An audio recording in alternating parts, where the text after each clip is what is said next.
Catastrophic flooding in the aftermath of Hurricane Matthew. More than 1,000 people have been rescued as water levels in creeks and rivers continue to rise. Today, Governor McCrory also announced there are 8 storm-related deaths in North Carolina so far. Roads and highways are washed out across several counties. Homes and cars are underwater, and the rescues continue. And the worst is far from over.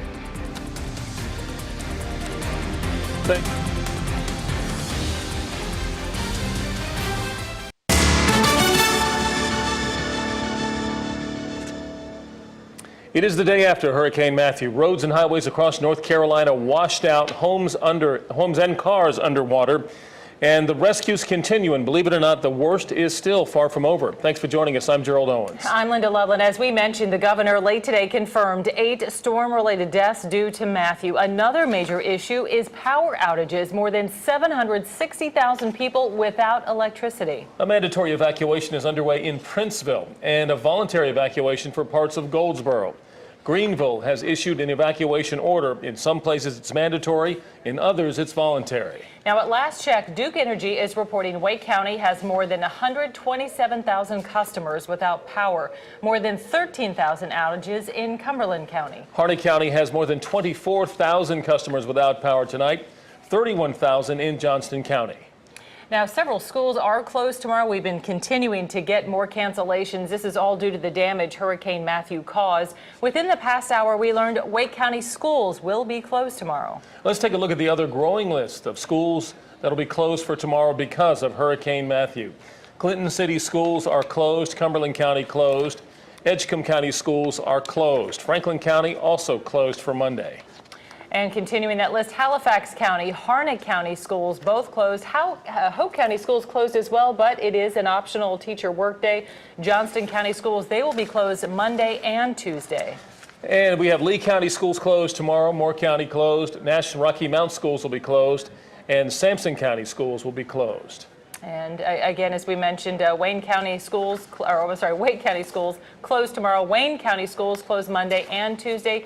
Wilson County schools also closed. And again, we have all these listed at WRAL.com. Some dramatic video we captured during the hurricane came from Sky 5. We watched as a dog tried to swim to safety to escape the floodwaters. This was in Pine Tops in Edgecombe County. You can see a Coast Guard swimmer there trying to save the yellow lab, but he's too far away to pull it in.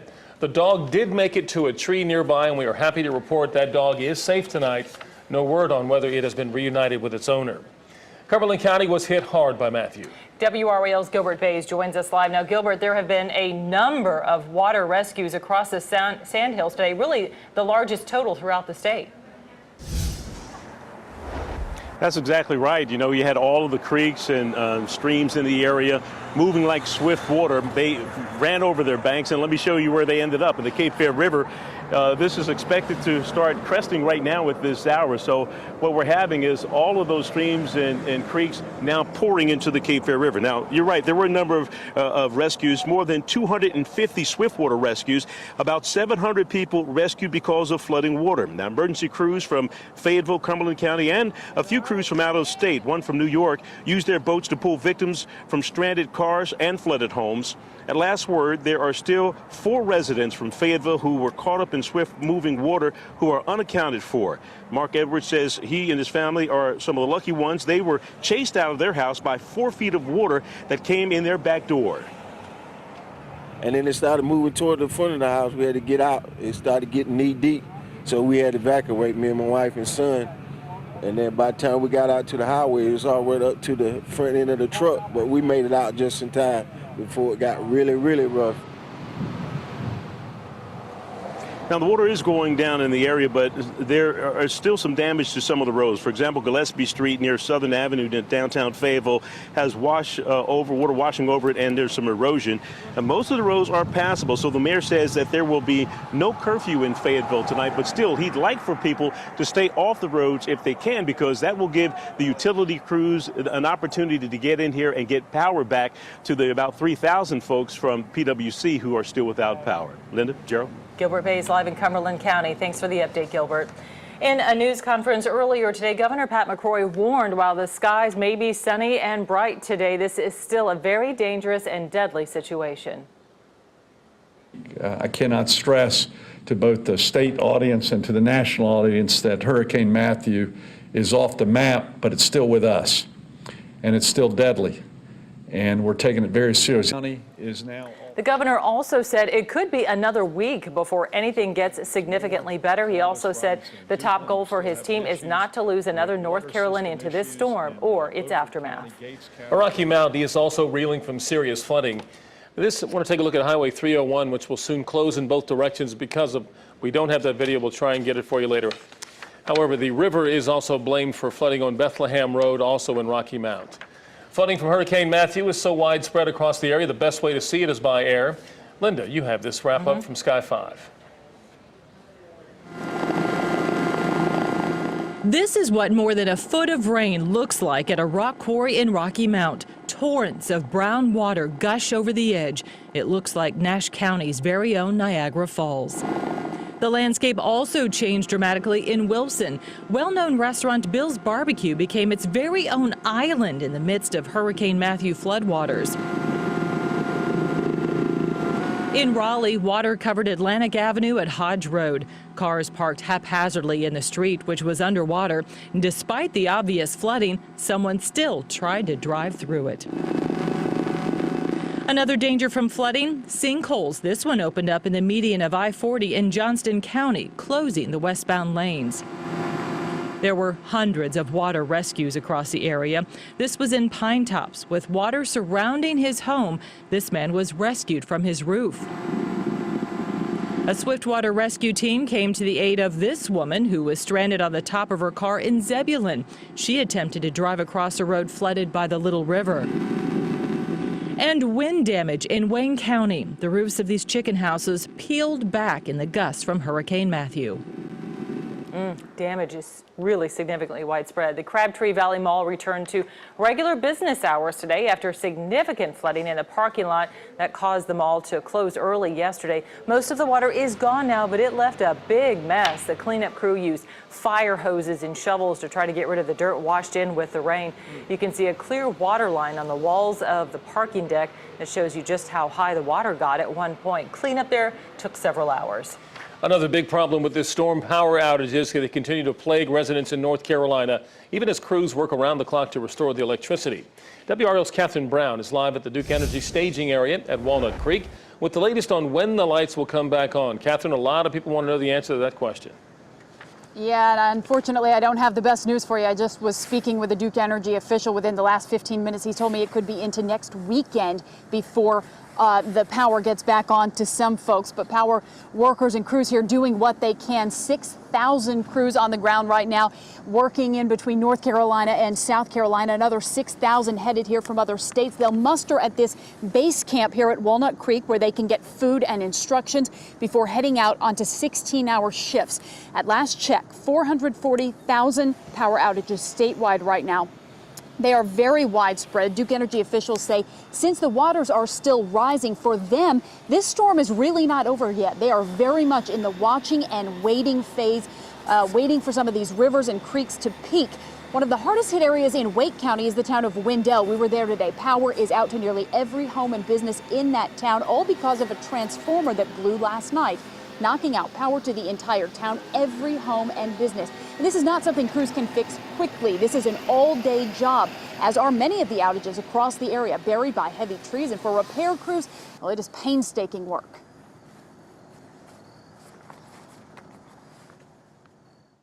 Once we do what we have to do, we have to reverse everything, go back through the procedures backwards. And that's a lot. I mean, it's time consuming, but you know, we have to do it safe and do it right. Yeah, that is the priority here, doing it safe and doing it right. Now, as for Wendell, they are hoping to get the power on sometime this evening, but for others, it could be several days again, even into the weekend before everything is back online. Gerald? Oh, that is certainly bad news for a lot of people. Catherine Brown reporting live. Yeah. Thank you. As we mentioned earlier, Princeville is now under a mandatory evacuation as they continue to deal with record flooding. And Princeville, of course, has dealt with catastrophic conditions before. You may remember back in 1999, Hurricane Floyd nearly devastated that entire town. Candace Sweat joins us live from Cumberland County with the latest. Edgecombe County. Candace, talk to us about Princeville. It's a mandatory evacuation. Are people beginning to leave? They are. In fact, we are at one of the temporary shelters right now, about 44 people inside as far as we know. Now, I spoke with the Edgecombe County manager a couple of hours ago as soon as he left his emergency management meeting, and perhaps the biggest decision to come out of that meeting was the decision to evacuate Princeville. Now, the reason for that is they're keeping a very, very close eye on the Tar River. They say the flood point of that river is 19 feet. According to experts, sometime tomorrow, the river is expected to crest at 35 feet. So certainly Princeville is not out of the clear. Now, the reason why they're taking this so seriously is because of the video that you're looking at right now. They want to avoid more swift water rescues. This is video from Edgecombe County in Pine Tops earlier today. Now, Evans says they conducted at least 3 dozen rescues throughout the county, so they are asking people to begin evacuating Princeville. They're also going to enforce a mandatory curfew between 7 p.m. and 7 a.m. Flood stage for the Tar River at that bridge is 19 feet. It went over 19 feet late last night. That means that the river starts coming out of its banks. With flooding continuing to be a major problem, the Coast Guard is poised to help with rescues across eastern North Carolina. They're bringing in resources from other states to help with that effort. Amanda Lamb was just at a briefing with the Coast Guard, and she joins us live from their headquarters in Wilmington. Amanda? Gerald and Linda, the Vice Admiral of the Coast Guard, Carl Schultz, was here today. He visited Wilmington to tell everyone that they understand this is not over yet. With the flooding we're having now and the flooding we could have later in the week, they say they will stay here ready to help. Now, the Coast Guard did assist in rescuing people from rooftops in Pine Tops today, as well as stranded boaters overnight. They say they have called in extra resources from other states and are poised to stay here as long as they are needed to assist in the wake of the storm. We have been involved ongoing throughout the day on rooftop rescues throughout the inland communities through our helicopters out of Air Station Elizabeth City. 11 persons have been hoisted from those rooftop rescues at this time. Aton boats as well as our small boat station. Now, of course, they work with local authorities. They are also helping other states, South Carolina, Florida, as well as Haiti. But they said because of the severe flooding that we are having, they have now turned their attention to North Carolina. And they did address that dog issue today, the dog that was stranded in the water. They say their rescue swimmer tried to get to that dog several times, couldn't get to the dog, but the dog was able to climb on a branch and get to safety. So all's well that ends well. Back to you. Yeah, a lot of people watching that. Amanda Lamb live in Wilmington. Thank you. The weather conditions are looking up as the Carolinas begin the recovery from Hurricane Matthew. And take a look at this, a gorgeous scene at Carolina Beach today. Still ahead, Chief Meteorologist Greg Fischel will have a much better outlook for us, and we've learned it after this weekend.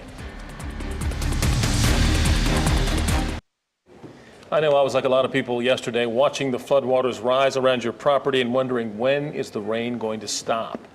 And I don't think I've ever seen a radar with the intensity of the echoes just solid. You know, you'll see things. In fact, even when this hurricane was offshore, you'll see the spiral bands, and it'll be heavy here, and then it'll break, and then it'll be heavy again. But this was just relentless and solid. There were no breaks. No, none at all. And so the only, like we said last night, if there's any silver lining to all of this, you know, it would be terrible if it was still raining today, or it was absurdly hot or absurdly cold. And this is sort of the best case scenario, if there is such a thing, after the kind of event we've had. So it looks like the weather will be pretty cooperative for assessment, recovery, drying out, all of that kind of stuff over the coming days.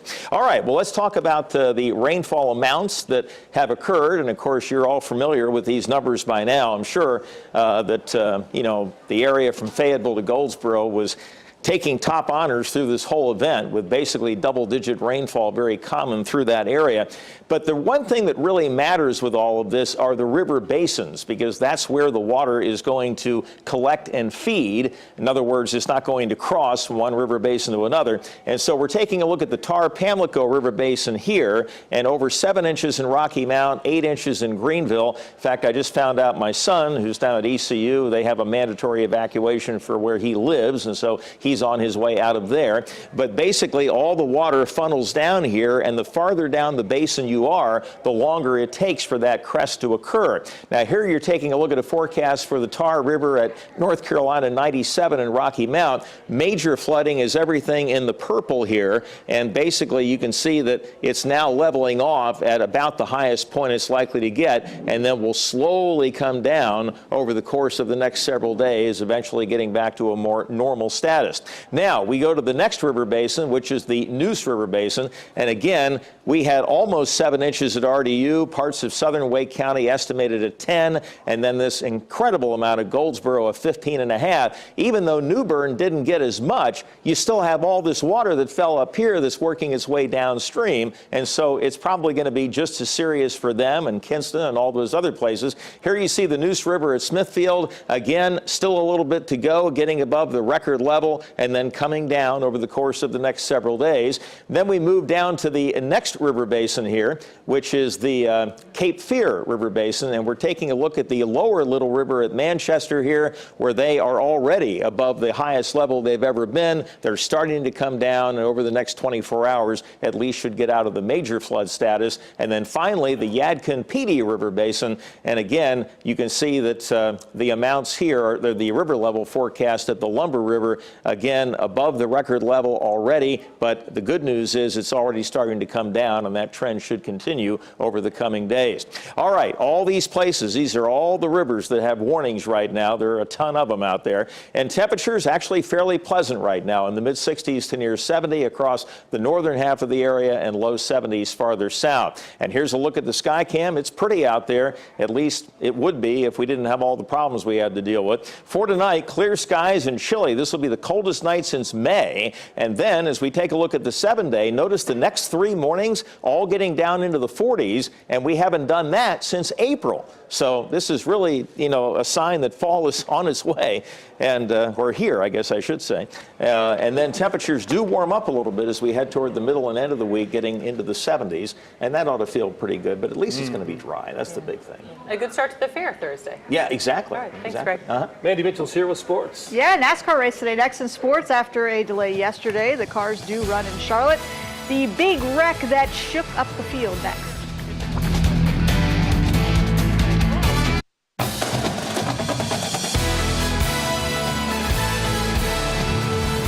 Hurricane Matthew delayed the NASCAR race in Charlotte to today. Much better driving weather today in Charlotte. Not a great day for Chase contender Joey Logano. He hits the wall, has to go to the garage. He would finish 36th.